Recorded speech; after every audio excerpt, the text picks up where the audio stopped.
Everyone welcome back to my YouTube channel. आज की class में हम करेंगे एसएससी नाइक 2.0 जीएस प्रैक्टिस सेट नंबर 3 का हैंड रिटन नोट्स की फॉर्म में रिवीजन। और आज की क्लास 20 से 25 या 30 मिनट तक की होगी। और अगर आप हमारे चैनल पर नए हैं तो चैनल को सब्सक्राइब जरूर करें ताकि डेली आपको ऐसी क्लास मिलती रहे। और इस नंबर पर आप PDF के लिए कॉन्टैक्ट कर सकते हैं। सबसे पहले हम करेंगे सेकेंड क्लास के 5 इंपॉर्टेंट क्वेश्चन का रिवीजन। तो सदनाम P बालाकृष्णन, इनका संबंध कहाँ से है? तो कथकली क्लासिकल डांस से है। नेशनल वाटरवे 100, ये तापी नदी पर स्थित है। अनगार्डेड बुक, ये मिताली राज की पुस्तक है जो क्रिकेट से संबंधित है। संविधान सभा में तदर्थ झंडा समिति के अध्यक्ष कौन थे? तो ये थे डॉक्टर राजेंद्र प्रसाद। और तीसरा, अंगल मैसूर युद्ध के बाद कौन सी संधि हुई थी? तो ये हुई थी श्रीरंगपट्टनम की संधि। और मोहिनी अट्टम, आज का फर्स्ट क्वेश्चन है, मोहिनी अट्टम के प्रदर्शन में किसका यूज़ किया जाता है? तो मुख्य ताल वाद्य यंत्र कौन सा है? तो ये इडक्का, मृदंगम, बांसुरी और वीणा। और केरल की एक वस्त्रों में कसावू साड़ी काफ़ी फेमस है। और यहाँ पर कथकली में मोहिनी अट्टम में मणिप्रवलम भाषा का इस्तेमाल किया जाता है। और इसका वर्णन व्यवहारमाला पुस्तक में मिलता है। और इसमें एकल महिला डांस करती है। नाट्य शास्त्र, जिसे पंचम वेद भी कहते हैं, इसके रचयिता हैं भरत मुनि। और इसमें लास्य शैली का वर्णन मिलता है। और मोहिनी अट्टम भगवान विष्णु के स्त्री रूप से संबंधित है। और मोहिनी का मतलब होता है सुंदर स्त्री और अट्टम का मतलब होता है डांस। और इसे ही जादूगरनी का नृत्य भी कहा जाता है। जास्मिन और चमेली के फूल इसमें यूज किए जाते हैं। और मोहिनी अट्टम में मास्टर डिग्री ये की है डॉक्टर सुनंदा नायर के द्वारा। और मदर ऑफ मोहिनी अट्टम ये के कल्याणी कुट्टी अम्मा को कहा जाता है। पल्लवी कृष्णन, इनको साहित्य नाटक अकादमी अवार्ड 2023 दिया जा चुका है। अक्षरा M दास, इनको BKY अवार्ड 2022। बिस्मिल्लाह खान युवा पुरस्कार 2022 दिया गया है। मोहिनी अट्टम के 3 रूप होते हैं। सेकंड क्वेश्चन है यूनेस्को का मतलब होता है United Nation Educational and Scientific Cultural Organisation. इसकी स्थापना हुई थी 16 नवंबर 1945 को। हेडक्वार्टर पेरिस फ्रांस में स्थित है। और भारत इसमें 1946 में शामिल हो गया था। यूनेस्को की सबसे ज़्यादा साइट्स ये हैं इटली में, जिनकी संख्या है 60। और भारत में यूनेस्को की साइट्स की संख्या है 43, जिसमें से 35 कल्चरल, 7 नेचुरल और 1 मिक्स्ड है। और मिक्स्ड एक जो कल्चरल और नेचुरल दोनों ही है कंचनजंगा नेशनल पार्क, जो सिक्किम में स्थित है। और इसको 2016 में शामिल किया गया था। पहली यूनेस्को साइट ये कौन सी थी? तो ये था आगरा का किला, जिसको 1983 में शामिल किया गया। ताजमहल, अजंता की गुफा और एलोरा की गुफा। अजंता और एलोरा की गुफा औरंगाबाद जिला, जिसका वर्तमान नाम हो गया संभाजी नगर, तो इस जिले में स्थित है महाराष्ट्र में। ताजमहल और आगरा का किला ये आगरा उत्तर प्रदेश में स्थित है। और इनको 1983 में शामिल किया गया था। काजीरंगा नेशनल पार्क 1985 में शामिल किया गया और असम में स्थित है। एक सींग वाले गेंडे के लिए काफ़ी फेमस है। सांची का स्तूप 1989 में शामिल किया गया और सांची मध्य प्रदेश में है। हम्पी स्मारक ये 1986 में शामिल किया गया, कर्नाटक में स्थित है। और 50 रुपये के नोट के पीछे हम्पी के स्मारक अंकित हैं। खजुराहो के मंदिर 1986 में मध्य प्रदेश में। और इनका निर्माण चंदेल शासकों के द्वारा करवाया गया था। ADB एशियन डेवलपमेंट बैंक, इसका मुख्यालय कहाँ पर स्थित है? मनीला फिलीपींस में। ILO इंटरनेशनल लेबर ऑर्गेनाइजेशन, इसका मुख्यालय है जिनेवा स्विट्जरलैंड में। IMF इंटरनेशनल मॉनेटरी फंड, अंतर्राष्ट्रीय मुद्रा कोष, इसका हेडक्वार्टर है वाशिंगटन DC अमेरिका में। और इसकी स्थापना 1944 के ब्रेटन वुड्स सम्मेलन में हुई थी। IMF और वर्ल्ड बैंक दोनों की स्थापना और दोनों का ही मुख्यालय वाशिंगटन DC अमेरिका में है। SSCO संघाई सहयोग संगठन, बीजिंग चाइना में इसका मुख्यालय है। यूनिसेफ, इसका मुख्यालय है न्यूयॉर्क अमेरिका में। UNDP United Nation Development Programme, इसका मुख्यालय है न्यूयॉर्क में। अंकटाड और WHO इन दोनों का मुख्यालय है जिनेवा में। थर्ड क्वेश्चन है भारत का सर्वोच्च साहित्यिक अवार्ड ये कौन सा है? तो ये है ज्ञानपीठ अवार्ड। 1961 में इसको स्थापित किया गया था। 1965 में पहली बार दिया गया था जी शंकर कुरूप को मलयालम भाषा के लिए। और आडा कुजई रचना के लिए इनको दिया गया था। पहली महिला ज्ञानपीठ पुरस्कार विजेता ये बनी थी 1976 में। आशापूर्णा देवी बांग्ला भाषा की प्रथम प्रसूति रचना के लिए। और हिंदी के लिए पहला ज्ञानपीठ अवार्ड सुमित्रा नंदन पंत को चिदम्बरा नामक रचना के लिए। और हिंदी के लिए पहली महिला जिनको ज्ञानपीठ अवार्ड दिया गया महादेवी वर्मा 1982 में यामा नामक रचना के लिए इनको दिया गया था। अभी हाल ही में 59वां ज्ञानपीठ अवार्ड हिंदी भाषा के लिए ये दिया गया है विनोद कुमार शुक्ला को, और ये 12वें लेखक बन गए हैं। तो हिंदी के 12वें लेखक है विनोद कुमार शुक्ला। और इस अवार्ड में 11 लाख रुपए की इनामी राशि सरस्वती माता की प्रतिमा दी जाती है। और इसको यह अवार्ड 8वीं अनुसूची में जो 22 भाषाएं हैं उनके लिए प्रदान किया जाता है। एक बार 2018 में अंग्रेजी के लिए अमिताभ घोष को द शैडो लाइन्स नामक रचना के लिए भी दिया गया है। साहित्य नाटक अकादमी अवार्ड इनकी स्थापना हुई थी 1954 में, लेकिन शुरू हुए थे ये 1955 में। व्यास सम्मान इसकी शुरुआत हुई थी 1991 में। कबीर सम्मान 1986-87 में स्थापना हुई थी मध्य प्रदेश सरकार के द्वारा। फोर्थ क्वेश्चन है भारत का पहला 14 लेन एक्सप्रेस वे ये कौन सा है? दिल्ली मेरठ एक्सप्रेस वे है जो 2021 में शुरू हुआ था और इसकी लंबाई है 96 किलोमीटर। और भारत में स्वर्णिम चतुर्भुज प्रोजेक्ट ये 4 शहरों के लिए शुरू हुआ था 1999 में, और ये बनकर तैयार हो गया था 2012 में। और ये किन 4 शहरों को जोड़ता है? दिल्ली को मुंबई से, मुंबई को कोलकाता और कोलकाता को चेन्नई। तो इस प्रकार ये 4 बड़े शहरों को जोड़ता है और इसकी लंबाई है 5846 किलोमीटर। और साहित्य अकादमी अवार्ड ये 24 भाषाओं में प्रदान किया जाता है। सबसे लंबा नेशनल हाईवे ये है 18,000 किलोमीटर। और नेशनल हाईवे 18,000 किलोमीटर ये कहाँ पर है? तो ये महाराष्ट्र में है मैक्सिमम। और किस स्टेट में सबसे ज़्यादा सड़कें हैं? तो ये हैं सबसे ज़्यादा पक्की सड़कें, तो ये महाराष्ट्र में। और भारत की सबसे ऊंची सड़क है यह है उमलिंग ला पास जो लद्दाख में स्थित है। 19,300 फीट ऊंचाई पर ये स्थित है। फिफ्थ क्वेश्चन है जनगणना 2011 इसके महत्वपूर्ण आंकड़े। किस यूटी में सबसे ज़्यादा महिला साक्षरता दर थी? तो ये थी लक्षद्वीप में 92.28%। साक्षरता में पहला स्टेट कौन सा था? केरल 94% और सेकंड था लक्षद्वीप। और सेकंड अगर स्टेट में पूछा जाए तो ये था मिजोरम 91.58 सेंटीमीटर। और केरल में भी अगर मेल में देखा जाए तो 96 और फीमेल में देखा जाए तो 92% साक्षरता या लिटरेसी रेट वहाँ पर थी। सबसे कम साक्षरता दर ये थे बिहार में 61.80%। और सबसे ज़्यादा अंतर पुरुष और महिला साक्षरता दर में ये था राजस्थान में 27.85%। और सबसे साक्षर जिला ये था सिरछिप जिला मिजोरम का 97.91%। और दूसरा था आइजोल मिजोरम में ही स्थित है। और सबसे कम साक्षर जिला ये था अलीराजपुर मध्य प्रदेश का 36.01%। यहाँ पर साक्षरता दर थी। साक्षरता के लिए उम्र ये 5 वर्ष से ऊपर होती है और 1991 में 5 वर्ष होता था। तो इतनी बात हमको यहाँ पर रखनी है ध्यान। सिक्स्थ क्वेश्चन है क्रिकेट पिच की मानक माप ये कितना होता है? तो ये 22 गज और 10 फीट होता है, यानी कि 20.11 मीटर इंटू 3.0 मीटर ये इसका मानक माप होता है। क्रिकेट स्टंप की लंबाई ये 72 सेंटीमीटर या 28.8 इंच होती है। और क्रिकेट स्टंप की चौड़ाई ये 9 इंच होती है। और बैट की लंबाई 38 इंच और बैट की चौड़ाई ये होती है 4.25 इंच। बॉल का वजन क्रिकेट की बॉल का वजन ये होता है 5.5 से 5.75 औंस और 155 से 163 सेंटीमीटर तक। और इसकी परिधि होती है 8 से 13/16 ये 9 इंच के बराबर होती है। और 1 सेंटीमीटर 10 मिलीमीटर के बराबर होता है। 224 से 229 इसकी परिधि होती है। अगर सेंटीमीटर में देखें तो 22.4 से 22.9 सेंटीमीटर क्रिकेट के बॉल की परिधि होती है। और पॉपिंग क्रीज की लंबाई ये होती है 4 फीट। भारत का सबसे बड़ा क्रिकेट स्टेडियम यह मोटेरा स्टेडियम अहमदाबाद गुजरात में स्थित है, जिसका वर्तमान नाम है नरेंद्र मोदी स्टेडियम। भारत का सबसे ऊंचा क्रिकेट स्टेडियम ये धर्मशाला हिमाचल प्रदेश में है। और विश्व का सबसे तेज पिच ये है पर्थ जिसे वाका ग्राउंड कहते हैं और ये ऑस्ट्रेलिया में है। इकाना या अटल स्टेडियम ये लखनऊ में स्थित है।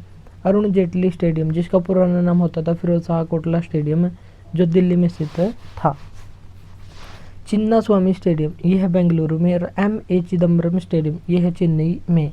रूप सिंह स्टेडियम ग्वालियर में स्थित है। ईडन गार्डन ये कोलकाता में स्थित है। डॉलर बहू ये पुस्तक किसकी है? तो यह सुधा मूर्ति की पुस्तक और इनको पद्मश्री अवार्ड 2016 में, पद्म भूषण अवार्ड 2023 में दिया गया था और 2024 में इनको राज्यसभा सदस्य के लिए चुना गया था। और राज्यसभा का वर्णन अनुच्छेद 80 में मिलता है और 79 में संसद और 81 में लोकसभा का वर्णन मिलता है। और इनकी और भी बुक है 3000 स्टिचेज 3000 टाँके, महाश्वेता और द सर्कल ऑफ लाइफ, इनकी 2025 में ही पुस्तक लॉन्च हुई है। अनुराधा रॉय इनकी पुस्तक है sleeping on Jupiter. Kiran Desai की पुस्तक है द इनहेरिटेंस ऑफ लॉज। और अरुंधति रॉय की मामूली चीज़ों का देवता या the God of Small Things, the Doctor and the Saint और आज़ादी, ये सभी पुस्तक हैं। और सुधा मूर्ति के पति का नाम है नारायण मूर्ति जो इन्फोसिस कंपनी के फाउंडर हैं। और नारायण मूर्ति की एक पुस्तक है द विट एंड विजडम और ये सुधा मूर्ति के हस्बैंड हैं। 8वां क्वेश्चन है उद्देशिका का अनुक्रम क्या है? तो उद्देशिका में सबसे पहले संपूर्ण प्रभुत्व संपन्न, फिर है समाजवादी, पंथ निरपेक्ष, लोकतंत्रात्मक, गणराज्य और ये है सभी भारतीय संविधान की महत्वपूर्ण विशेषताएं। और ये प्रस्तावना प्रेरित कहाँ से? अमेरिका से। जैसे इसमें लिखा गया we the people of India, तो ये सभी ये प्रेरित है अमेरिका से। तो अमेरिका के संविधान में लिखा गया है we the people of United States of America. और प्रस्तावना की भाषा ये ऑस्ट्रेलिया से ली गई है। और उद्देश्य प्रस्ताव ये सबसे पहले पेश किया गया था 13 दिसंबर 1946 को जवाहरलाल नेहरू ने। और इसको स्वीकार कब किया गया था? 22 जनवरी 1947 को संविधान सभा ने स्वीकार किया था। और शुरू में क्या लिखा हुआ है? We the people of India. और इसमें 3 प्रकार का न्याय है, सामाजिक, आर्थिक और राजनीतिक न्याय। और 5 प्रकार की स्वतंत्रता, विचार, अभिव्यक्ति, विश्वास, धर्म और उपासना की स्वतंत्रता। 2 प्रकार की समता है, प्रतिष्ठा और अवसर की। एकता और अखंडता शब्द, एकता, अखंडता और 3 शब्द यहाँ पर जोड़े गए थे 42वें संविधान संशोधन से। प्रस्तावना को संविधान की आत्मा ये किसने कहा है? ठाकुरदास भार्गव ने। और प्रस्तावना को राजनीतिक कुंडली ये किसने कहा? के मुंशी ने। और प्रस्तावना को संविधान का परिचय पत्र ये N.A. पालकीवाला ने कहा। डॉक्टर भीमराव अंबेडकर ने अनुच्छेद 32 को संविधान की आत्मा कहा था। समाजवादी, पंथ निरपेक्ष और अखंडता ये शब्द कब जोड़े गए थे? 42वें संविधान संशोधन के द्वारा 1976 में और इसे ही मिनी कॉन्स्टिट्यूशन कहते हैं। फंडामेंटल ड्यूटीज भी इसी समय जोड़े गए थे और वर्तमान में है 11, उस समय जोड़े गए थे 10। और 11वां 86वां संविधान संशोधन 2002 के द्वारा जोड़ा गया था। 6 से 14 वर्ष तक के बच्चों को शिक्षा उपलब्ध करवाना उनके माता पिता का कर्तव्य माना जाता है। सुप्रीम कोर्ट ने किस मामले में प्रस्तावना को संविधान का अंग नहीं माना था?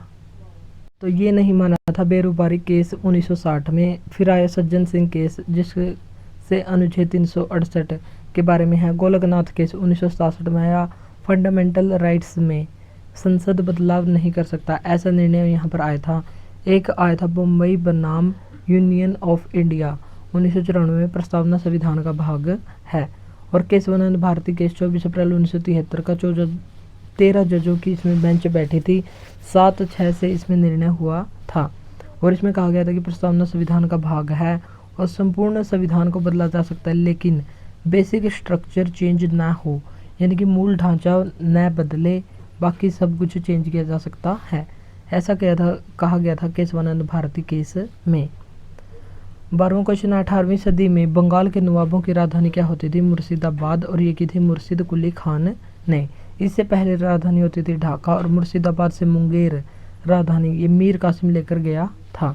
और मुर्शिद कुली खान 1717 में बंगाल का नवाब बना था। काल कोठरी की घटना ये कब हुई थी? सिराजुद्दौला के समय हुई थी 23 जून 1756 को। और 1756-57 में बंगाल का नवाब था सिराजुद्दौला। अलीवर्दी खान 1740 से 56 तक रहा था। काल कोठरी की घटना ये हुई थी 20 जनवरी 1756 को और इसमें 146 लोगों को कैद किया गया था। और अगले दिन जब सुबह खोला गया तो 23 लोग ही जिंदा थे, बाकी सभी की मृत्यु हो गई थे। तो इसको कहते हैं काल कोठरी की घटना। और बक्सर का वॉर ये कब हुआ था? 22-23 अक्टूबर 1764 को। और इसमें बंगाल की तरफ से थे मीर कासिम, मुगलों की तरफ से थे शाह आलम सेकंड और अवध के नवाब थे सिराजुद्दौला। तो इन सभी ने मिलकर ईस्ट इंडिया कंपनी के खिलाफ युद्ध लड़ा और ईस्ट इंडिया कंपनी की तरफ से थे हेक्टर मुनरो।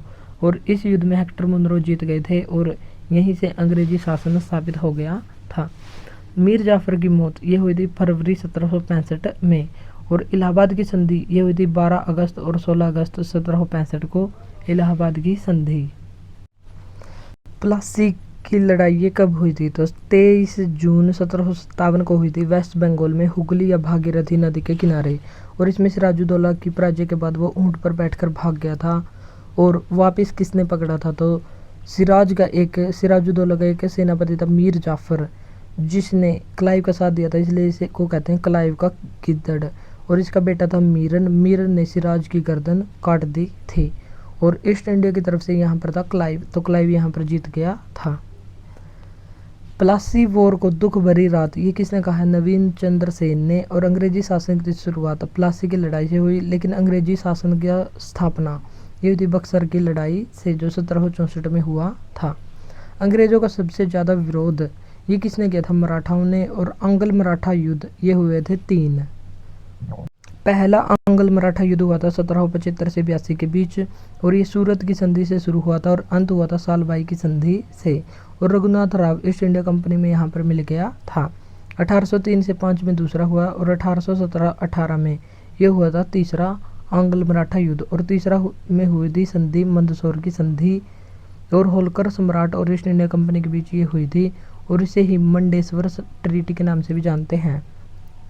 1803 में हुई थी अर्जुन गांव संधि और देवगांव संधि, और 1805 में हुई थी राजापुर घाट संधि। 1817 में मराठा संघ भी समाप्त हो गया था।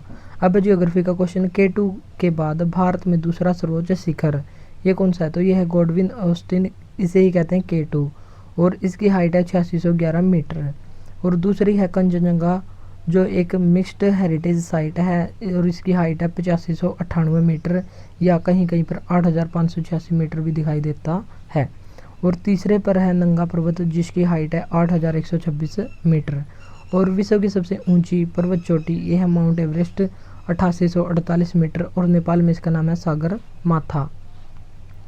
कार्डेमम या इलायची की पहाड़ियाँ, और दूसरी सबसे ऊंची यह है डोडा बेटा की चोटी, जो नीलगिरी पहाड़ियों पर स्थित है, जिसे ब्लू माउंटेन भी कहते हैं। और वेस्टर्न घाट को ईस्टर्न घाट से जोड़ने वाला यह है ब्लू माउंटेन, और डोडा बेटा की हाइट है 2637 मीटर। अन्नामलाई की पहाड़ियों की हाईएस्ट पीक यह है अनाईमुडी, और साउथ इंडिया या प्रायद्वीपीय भारत की सबसे ऊंची चोटी यह है अनाईमुडी चोटी, 2695 मीटर। अब हम देख लेते हैं विभिन्न राज्यों और उनके की हाईएस्ट पीक, सबसे ऊंची चोटी। तमिलनाडु की सबसे ऊंची चोटी है डोडा बेटा चोटी, जिसकी हाइट है 2637 मीटर। राजस्थान की हाईएस्ट पीक है गुरु शिखर, जो माउंट आबू में स्थित है, 1722 मीटर। नागालैंड की हाईएस्ट पीक है सारामती चोटी।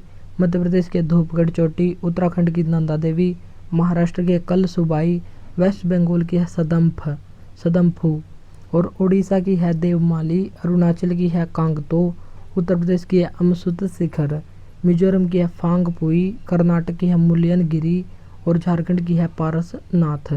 तो ये सभी पहाड़ियाँ हमको रखनी है ध्यान। गडजात पहाड़ियाँ ये कहाँ पर है? गुजरात में। मांडव हिल्स और राजपीपला हिल्स ये भी हैं गुजरात में है। नल्लामलाई पहाड़ी ये है आंध्र प्रदेश में। सेवरोय की पहाड़ियाँ यह है तमिलनाडु में। महादेव की पहाड़ी मध्य प्रदेश में, और राजमहल की पहाड़ी यह है झारखंड राज्य में। रामगढ़ की पहाड़ियाँ ये हैं छत्तीसगढ़ में, और अभोर मिसमी डफला ये सभी पहाड़ियाँ ये अरुणाचल प्रदेश में मिलती हैं। गारो खासी और जयंतिया पहाड़ियाँ ये मिलते हैं मेघालय में, और खासी पहाड़ी में सबसे ज़्यादा वर्षा होती है, और यहीं पर मासिनराम स्थित है। लुसाई पहाड़ी ये मिजोरम में स्थित है। और बाबा बुदान की पहाड़ी और ये है कर्नाटक राज्य में, और यहीं पर कॉफ़ी का पहला पौधा लगाया गया था। 20वां क्वेश्चन है सिडबी बैंक की स्थापना ये कब हुई थी? तो सिडबी का मतलब होता है small industrial development bank of India. स्थापना हुई थी 2 अप्रैल 1990 को। लघु स्तरीय उद्योगों को वित्त प्रदान हेतु इसकी स्थापना की गई थी। हेडक्वार्टर लखनऊ में स्थित है, और इसके लिए अधिनियम आया था 1989 में। इसके वर्तमान अध्यक्ष मनोज मित्तल, और आरबीआई के द्वारा इसको रेगुलेट किया जाता है। और सिडबी का एक न्यूज़पेपर भी है जिसका नाम है माइक्रो फाइनेंस प्लस। मुद्रा योजना ये कब शुरू हुई थी? 8 अप्रैल 2015 को, और सिडबी का योगदान इसमें 100% है। और micro units development refinance agency इसकी फुल फॉर्म है। और SIDBI foundation for micro credit SFMC, इसकी स्थापना हुई थी 1995 में। इसकी स्थापना हुई थी SFMC की स्थापना। RRB रीजनल रूरल बैंक, क्षेत्रीय ग्रामीण बैंक, इसके लिए अधिनियम आया था 1976 में। सिफारिश की थी नरसिम्हन समिति, जिसकी स्थापना हुई थी 1975 में। और RRB की संरचना को सुदृढ़ करने का सुझाव ये दिया था दांतेवाला समिति। 1977 में ये बनी थी और 1978 में अपनी रिपोर्ट पेश की थी। और पहला RRB, पहला क्षेत्रीय ग्रामीण बैंक, ये था प्रथमा बैंक, 2 अक्टूबर 1975 को ओपन हुआ था मुरादाबाद उत्तर प्रदेश में। और इसके लिए अध्यादेश जारी किया गया था 26 नवंबर 1975 को और अधिनियम आया था 1976 में। RRB के लिए नेशनल कमर्शियल बैंक के द्वारा सपोर्ट किया जाता है और इसमें 50% केंद्र सरकार का योगदान होता है, 35% बैंक का और 15% स्टेट गवर्नमेंट का योगदान होता है। 19 जुलाई 1969 को 14 बैंकों का राष्ट्रीयकरण किया गया था इंदिरा गांधी के द्वारा और अप्रैल 1980 में 6 बैंकों का राष्ट्रीयकरण किया गया था, ये भी किया था इंदिरा गांधी ने ही। पहला भूमि विकास बैंक की स्थापना ये कब हुई थी? 1920 में झांग जालंधर में हुई थी और इसने कार्य करना शुरू किया था 1929 में चेन्नई से। 23वां क्वेश्चन है Exim bank, export import bank की स्थापना कब हुई थी? 1 जनवरी 1982 को। एक्सपोर्ट का मतलब होता है निर्यात, यानी कि अपने देश से कुछ चीज़ों को बाहरी देशों में भेजना। इंपोर्ट का मतलब है आयात, दूसरे देशों से अपने देश में कुछ चीज़ों को मंगवाना। और एक्सिम बैंक, इसका मुख्यालय मुंबई में स्थित है। 1982 में स्थापना हुई थी। उद्देश्य है विदेशी व्यापार, विदेशी व्यापार में ही हम दूसरे देशों से चीज़ों को मंगवाते हैं या बाहर भेजते हैं। PNB पंजाब नेशनल बैंक, इसकी स्थापना हुई थी 1894 में। एक्सिस बैंक, इसकी स्थापना हुई 1993 में। HDFC housing development finance corporation, इसकी स्थापना हुई थी 1994 में। ICICI बैंक, इसकी स्थापना हुई 1994 में। IDBI industrial development bank of India, इसकी स्थापना हुई 1964 में। अब है साइंस का क्वेश्चन। धारिता की इकाई ये क्या होती है? तो ये होती है फैरड। प्रेरकत्व की इकाई ये होती है हेनरी। दाब की इकाई होती है पास्कल। और चुंबकीय फ्लक्स, इसकी इकाई होती है वेबर। विभवांतर की इकाई होती है वोल्ट। विस्थापन की होती है मीटर। तरंग दैर्घ्य की होती है एंगस्ट्रॉम। और एक एंगस्ट्रॉम ये एंगस्ट्रॉम N2 की पावर -10 के बराबर होता है। एक हॉर्स पावर, इसमें होते हैं 746 वोट। और 1 किलोवाट 1000 वोट के बराबर होता है। और 1000 वोट और ये होता है 3.6 × 10⁶ जूल के बराबर होता है। एक मिश्र धातु किसका उदाहरण है? तो ये है ठोस विलयन का उदाहरण, यानी कि इसमें दो ठोस चीज़ों को आपस में मिलाया जाता है, जैसे पित्तल या ब्रास। इसमें Cu तांबा को 75% और जिंक को 25% मिलाया जाता है। कांसा या ब्रोंज, इसमें कॉपर को 88% और Sn यानी कि टीन को 12% मिलाया जाता है। जर्मन सिल्वर, इसमें कॉपर होता है 50%, जिंक होता है 25% और निकल होता है 25%। सोल्डर या टांका, इसमें टिन होता है 67% और Pb या लेड, इसमें होता है 33%। अब है बायोलॉजी का क्वेश्चन। साइटोप्लाज्म एक जेली जैसा पदार्थ होता है जो किसमें मौजूद होता है? तो साइटोप्लाज्म को ही कहते हैं कोशिका द्रव्य और ये केंद्रक और कोशिका झिल्ली के बीच होता है। और कोशिका झिल्ली लिपिड और प्रोटीन से बनी हुई होती है। और कोशिका झिल्ली सेल का बाह्य आवरण या आउटर लेयर कहलाता है। प्रोटोप्लाज्म या जीव द्रव्य ये सेल का जीवित पदार्थ कहलाता है। और प्रोटोप्लाज्म इसकी खोज 1839 में पुरकिंजे ने इसका नामकरण किया था। और प्रोटोप्लाज्म को जीवन का भौतिक आधार भी कहा जाता है। एक पशु के शरीर की सबसे बड़ी कोशिका ये कौन सी होती है? तो ये होती है न्यूरॉन। और मस्तिष्क में सूचना का आदान प्रदान न्यूरॉन के माध्यम से ही होता है। इन्हें ही उत्तेजनीय कोशिका या एक्साइटेबल सेल कहते हैं। और सेल जीवन की सबसे छोटी इकाई होती है और सेल का अध्ययन कहलाता है साइटोलॉजी। जंतु कोशिका, इसमें ना तो भित्ति होती है और ना ही लवक होता है। और पादप कोशिका में भित्ति भी होती है और लवक भी होता है। और जो पादप कोशिका की भित्ति होती है ये सेलुलोज से बनी हुई होती है। अब करंट अफेयर्स का क्वेश्चन। तेज गेंदबाज एंडरसन ने हाल ही में संन्यास लिया है, तो इनका संबंध किससे है? तो इनका संबंध है इंग्लैंड देश से। और टेस्ट मैच में इन्होंने 704 विकेट लिए हैं और 800 विकेट ये नहीं मुथैया मुरलीधरन ने, जो श्रीलंका के क्रिकेटर हैं। हाल ही में कुछ व्यक्तियों ने संन्यास लिए हैं, जैसे मोइन अली, मोइन अली इंग्लैंड के हैं जिन्होंने संन्यास लिया है। ट्रेंट बोल्ट न्यूजीलैंड के हैं। शिखर धवन इंडिया के हैं और इनका उपनाम है गब्बर और mister ICC. David Warner Australia के हैं और आर अश्विन इनकी पुस्तक आई हैव द स्ट्रीट अ कुट्टी क्रिकेट स्टोरी। तो ये सभी बातें हमको रखनी है ध्यान। पेरिस ओलंपिक 2024 से संबंधित महत्वपूर्ण बातें, इसमें इंडिया की रैंक आई थी 71। इंडिया ने 1 सिल्वर 5 ब्रॉन्ज मेडल जीते थे और 3 बार पेरिस में इसका आयोजन हो चुका है 1900, 1924 और 2024 में। और अब की बार था 33वां ओलंपिक सीन नदी के किनारे हुआ था 26 जुलाई से लेकर 11 अगस्त 2024 तक, यानी कि 16 दिनों तक ये चला था। और पहली रैंक अमेरिका की आई थी 40 गोल्ड के साथ और भारत की थी 71 रैंक। थीम थी लेट्स मूव एंड सेलिब्रेट। शुभंकर था फ्रीज टोपी। आदर्श वाक्य था एम्स वाइड ओपन। और आईओसी इंटरनेशनल ओलंपिक कमेटी इसकी स्थापना हुई थी 23 जून 1894 को। और आईओसी अवार्ड 2024 अभिनव बिंद्रा को दिया गया। इनकी बुक का नाम है ए शॉट एट हिस्ट्री। और ये प्राप्त आईओसी अवार्ड प्राप्त करने वाले ये दूसरे भारतीय हैं। 2008 के बीजिंग ओलंपिक में इन्होंने भारत के लिए पहला व्यक्तिगत गोल्ड जीता था। और आईओसी अवार्ड पाने वाले पहले भारतीय ये हैं इंदिरा गांधी। नीरज चोपड़ा ने इसमें सिल्वर मेडल जीता था। मनु भाकर ने एक ही ओलंपिक में 2 मेडल जीते हैं और ये जीते हैं शूटिंग में। सर्वजोत सिंह ने ब्रोंज मेडल जीता है शूटिंग में। स्वप्निल कोसाले ने जो महाराष्ट्र के हैं इन्होंने भी शूटिंग में ब्रोंज मेडल जीता है। भारतीय हॉकी टीम जो मेल वाली है तो इन्होंने भी ब्रोंज मेडल जीता और अमन सहरावत ने भी ब्रोंज मेडल जीता है। और सबसे युवा 21 वर्ष की आयु में इन्होंने ये अवार्ड जीता है। 30वां और लास्ट का क्वेश्चन है 76वें गणतंत्र दिवस 2025 के चीफ गेस्ट कौन बने थे? तो ये बने थे प्रोबोवो सुबियांतो जो इंडोनेशिया के राष्ट्रपति थे। और जब 26 जनवरी 1950 को भारत ने पहला गणतंत्र दिवस मनाया था तो उस समय सुकर्णो चीफ गेस्ट थे जो भी ये भी इंडोनेशिया के ही राष्ट्रपति थे। 1951 में चीफ गेस्ट थे त्रिभुवन विक्रम सिंह जो नेपाल के राजा थे। 1952-53 और 2021-22 है तो इन 4 वर्षों में भारत ने कोई भी चीफ गेस्ट नहीं बुलाया और न ही कोई आया। 26 जनवरी के 3 दिन के बाद एक समारोह को सेलिब्रेट किया जाता है जिसे कहते हैं बीटिंग रिट्रीट सेरेमनी जो 29 जनवरी को होता है।